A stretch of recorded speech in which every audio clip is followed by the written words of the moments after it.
With the proper jump technique, you can add 6 inches to your vertical leap. At least that's what I've been promised. And apparently there's 4 things that make a jump technique pure. So let's check those out and see if it works. My name is Ryan Cowdrey, and this is my journey to the windmill dunk. Now, I'm still entering just my second week of my jump training regimen, so I don't expect to have any gains. In fact, probably going to be lower than last week's, given that my legs are a little sore.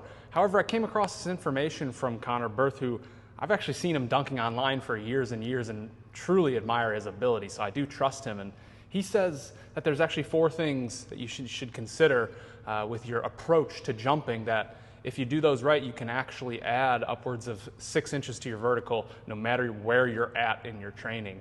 And so yeah, I wanted to check it out, and these are the 4 things he recommends. First is slow to fast. Connor emphasizes that we want to be going fastest right before we jump. If we slow down at the end, it messes up the natural rhythm of a jump, and this makes sense in terms of explosion. Next, we want to push into the jump.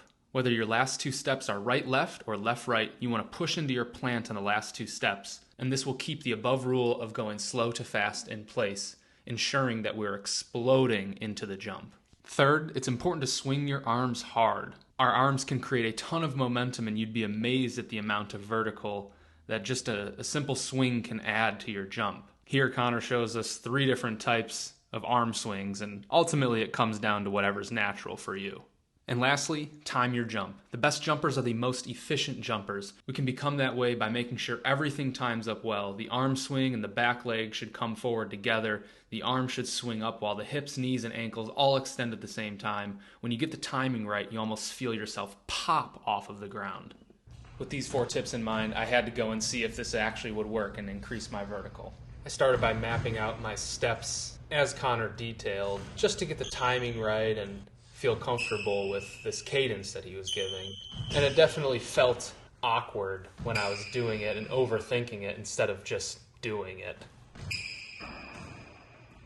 So I got a couple pieces of tape up there to track my jumps, and then I recorded this one, which is probably my best jump. Great big gather step, planting that right foot at a slight angle, using the left foot as a stop, and exploding upward with everything. And I definitely felt the pop that he was talking about.